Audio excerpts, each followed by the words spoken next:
अकीदा ख़त्म नबूवत हम इसीलिए नहीं मानते कि कादियानी मुनकर हैं तो हमें मानना चाहिए। ये बात अपने दिमाग से निकाल दें। ये मैं क्यों कह रहा हूँ? ये सिर्फ़ इस वजह से कह रहा हूँ कि जिस इलाके में हम जाएं और वहाँ अगर कादियानियत न हो ना, तो अवामी तौर पे कुछ लोग ये समझते हैं कि यहाँ पर ख़त्म नबूवत की बात का फ़ायदा कोई नहीं, तो कादियानी तो है नहीं, मुनकर तो है कोई नहीं, तो लिहाजा क्या ज़रूरत है। ये बहुत बड़ा फजूल दिमाग आजकल बन गया। अगर इस बेवकूफ़ी को मान लिया जाए तो मेरे ख्याल में अजानें छोड़ देनी चाहिए, क्योंकि नमाज का मुनकर यहाँ कोई नहीं है। सारे कहते हैं नमाज फ़र्ज़ है, पढ़े ना पढ़े अपनी जगह, तो अजान छोड़ दो, ज़रूरत ही कोई नहीं अजान देने की। तो आप कहेंगे जी नहीं, अजान इस्लामी फ़रीज़ा है, तो अक़ायद का तहफ़्फ़ुज़ भी इस्लामी फ़रीज़ा है। और मेरे दोस्तों, आप तो डस्का जैसी सरज़मीन में बैठे हो और आप उस जगह में बैठे हैं। मैं इन्हें आकर यहाँ इन मौलाना भाई तैयब से, मुफ्ती अजमल साहब से, बाकी हजरात से मैं सुना, मैं दंग रह गया कि हम नाम सुनते थे भाई, ये पाकिस्तान का वज़ीर ख़ारजा जिसने कायद आज़म मोहम्मद अली जिन्नाह का जनाजा इसलिए नहीं पढ़ा कि कायद आज़म जो हैं वो ख़त्म नबूवत के कायल हैं और ये सर ज़फ़रुल्लाह ख़त्म नबूवत का मुनकर है। ये उनसे ली हुई ज़मीनों पर आज मदरसा और उसके शहर में और इस तरह की बातें, आप लोग सलाम अकीदत के मुस्तहिक हैं। बहुत बड़ी बात, यकीन माने मैं आज सुन के इस नतीजे पर पहुंचा कि शायद रबवा और इनका चनाब नगर तो बाद में हो, कादियान में के बाद तो फिर डस्का का मसला इस हद तक यहाँ, लेकिन आप लोग यहाँ पर बैठ के अलम ख़त्म नबूवत को बुलंद किए हुए हो। ये आप लोगों को सलाम अकीदत बनता है। तो मेरे दोस्तों, अपनी औलाद को रात को सोते वक्त ये न कहना बेटा सो जा, हाउ आ रहा है, बल्कि उन्हें अकीदा ख़त्म नबूवत समझा के सुलाना। तुम महाज पे बैठे हो, तुम मोर्चे में बैठे हो, याद रखना, अपनी नस्लों को अकीदा ख़त्म नबूवत समझाना, बताना, रटवाना, बच्चियों और बच्चों को समझाना।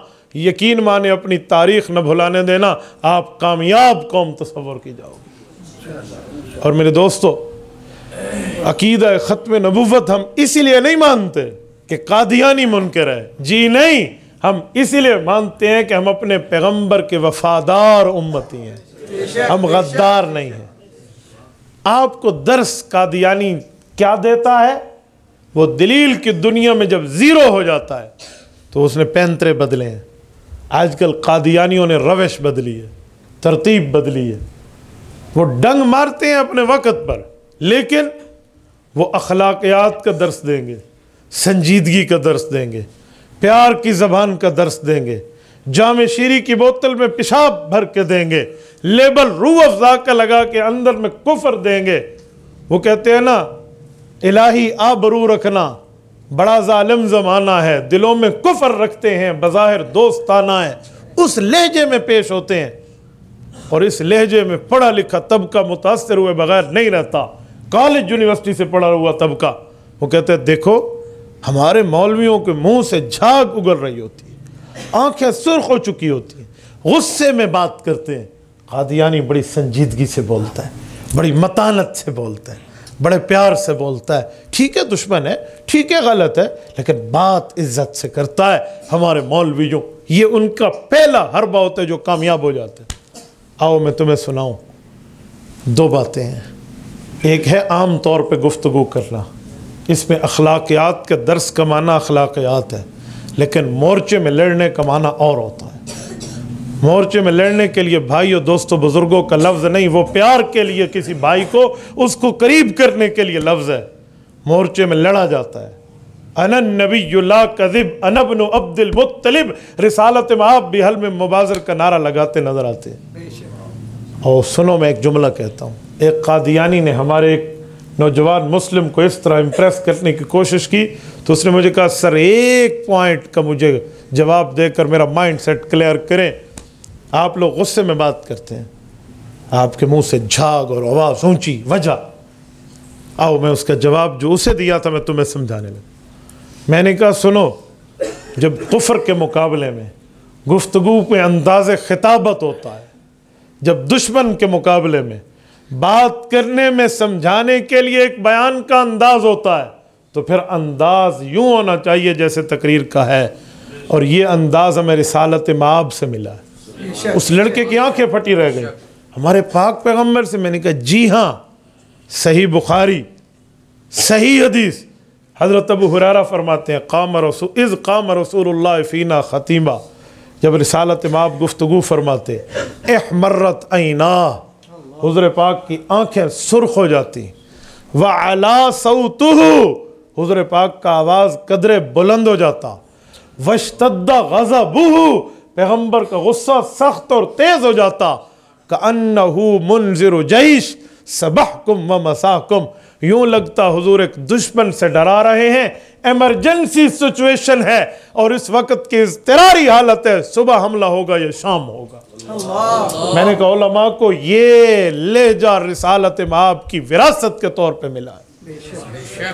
तो उसने कहा सर मेरा माइंड सेट क्लियर हो गया। अब मुझे बताएं, जिस कॉलेज के लड़के के सामने ये सही बुखारी की रिवायत ना हो, जिस स्कूल के स्टूडेंट के सामने ये मसला पेश नज़र ना हो, वो तो कादियानियों से मुतासर हो गया ना, वो तो कहेगा ना। और उसमें गलती हम सब की है। हम मोबाइल लेकर बच्चे को दे देते हैं, उसे ये तो बताते हैं ये यस का बटन है, ये नो का है, ये चैटिंग है, ये मैसेज है, ये व्हाट्सएप है, ये गूगल है, ये फेसबुक है, ये यूट्यूब है। बेटा सही चीज़ें सर्च करना ले जा। कभी नहीं बताएंगे कि बेटा मुसलमान बनना, ख़त्म नबुव्वत का मुनकर इस पगड़ी में, इस दाढ़ी में, इस्लामी लिबास में आएगा और वो तेरे अकीदे पे हमला करेगा। 10 दिन बैठ कर आलमी मजलिस तहफ़्फ़ुज़ ख़त्म नबुव्वत से ख़त्म नबुव्वत का कोर्स कर ले, कुछ समझ जा, फिर आईडीज़ बनाना, कुछ पढ़ जा, फिर फ्रेंड्स बनाना, कुछ तू समझ जा, उसके बाद इंटरनेट चलाना। ये हम कभी नहीं करते। और जब बच्चा फ्रेंड बनाता है, आईडी पे आता है, उसकी सलाम दुआ की दोस्तियां बनती हैं, वो मैसेंजर पे आता है और ये अपना वहाँ पर कोई ना कोई दाव चलाते हैं। हमारा बच्चा मुतासर हो जाता है। पैसा बाप का, माल बाप का, मोबाइल माँ बाप की दिलाई हुई, इंटरनेट का पैकेज माँ बाप के दिलाया हुआ, लेकिन मजहबी तरबियत नहीं की, अपनी औलाद की मजहबी निगरानी नहीं की। वो मेरे घर में बैठ के, मेरा माल खा के, मेरे दिए हुए हाथ के मोबाइल में रख के कादियानियों से मुतासर हो जाते। हम कैसे माँ बाप हैं? हम कैसा माल खर्च कर रहे हैं? हम किस बुनियाद पे बैठे हैं? मेरा बच्चा मुझे माशाअल्लाह अपने चाचू से मिलाता है, वो यूक्रेन में बैठा है, वो इंग्लैंड में बैठा है, वो टोरंटो बैठा है, वो कनाडा बैठा है, वो अमेरिका बैठा है, हाँ वहाँ वाशिंगटन से मुझे लाइव चैट में गुफ्तगू। तो अपने बच्चे की तारीफ कर रहा, लेकिन मजहबी तरबियत तूने की है? सुन, औलाद नेमत है और कल क़यामत में अल्लाह इस नेमत की मजहबी तालीम के बारे में पूछेगा। सूरत तकासुर की आखिरी आयत हमें बताती है, पारा नंबर 30 बताता है, रब्बे कायनात का कुरान बताता है, सुम्मा लतुसअलुन्ना यौमइज़िन अनिन नईम, हर नेमत के मुताल्लिक सवाल होगा। और औलाद की दीनी तरबियत बहुत बड़ी नेमत है। क्या जवाब देंगे हम? अपनी बच्चियों को मोबाइल दे देते हैं, लैपटॉप खरीद के दे देते हैं। मेरी बच्ची कॉलेज ज्वाइन कर चुकी है, ट्यूशन के लिए इंस्टीट्यूट जाती है, डिप्लोमे के लिए फलां जगह जाती है। हाँ आज ये यूनिवर्सिटी की स्टूडेंट है, मेरी बच्ची ने मेडल लिया है, मेरी बच्ची गोल्ड मेडलिस्ट है, फलां। ठीक है, मुबारक हो तुम्हें, तुम्हारी औलाद की तालीम, मैं इस पर उंगली नहीं उठाता। लेकिन ये बता, यूं तो तुम सैयद भी हो, मिर्जा भी हो, अफगान भी हो, पर ये तो बताओ कहीं मुसलमान भी हो? मैं सियालकोट की उस धरती पर बैठा हूं जिस सियालकोट की धरती ने अल्लामा इकबाल को जन्म दिया है, और मैं उसी अल्लामा इकबाल की जबान में तुम्हारे ईमान की जमीर पे दस्तक देते हुए झंझोड़ने आया हो। क्या तुम अपनी औलाद की तालीम पर पैसा लगाओगे? अपनी औलाद की बूटेड सूटेड होने पर, उनके लिबास पर पैसा लगाओगे? उनकी शादी ब्याह पे लगाओगे? उनकी हर किस्म के एजुकेशन की फीस आप अदा करोगे? क्या मजहबी तालीम में उनकी रहनुमाई तुम्हारी जिम्मेदारी नहीं है? हम इस जलसों में इसलिए नहीं आते। आज आप कहें मुफ्ती अब्दुल वाहिद कुरैशी ने बड़ी बात की, मजा आ गया, मौलाना अल्लाह वसाया उससे पहले बात कर रहे थे, अजी ईमान गर्म हो गया। ओए उस तवे के गर्म होने का फायदा जिस पे रोटी ना पक सके, मुझे बता तेरे ईमान के गर्म होने के बाद ये जिंदगी में तेरे लिए दीनी तरतीबें क्यों नहीं आती? हम ये जलसा, हम ये प्रोग्राम, हम ये सेलिब्रेशन जो करते हैं तकारीब का, सिर्फ इसलिए कि बंदे का माइंड सेट बदल जाए, बंदे की तरतीब बदल जाए, बूदोबाश बदल जाए, रहन सहन बदल जाए। हाँ, इस उस्मानिया मस्जिद, रहमानिया मस्जिद में दाखिल होने से पहले आपका जहन और था, यहां से सुन के आपका जहन इस्लामी बन जाए, आपका जलसा भी कामयाब, हमारा कहना भी कामयाब। ये है, ये इसलिए ये बुलाया जाता है।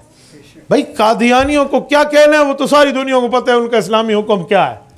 मैं कोई लड़ने लड़ाने की बात नहीं कर रहा, मैं अपने बंदों को अपनी तरतीबें समझाने आया हूं।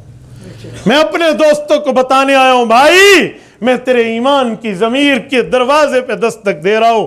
ऐ काश तू मेरी ये बात जो आज यहां 2 कानों से सुन रहा है, अपने घर के मकानों तक भी मेरे जुमले को ले जा।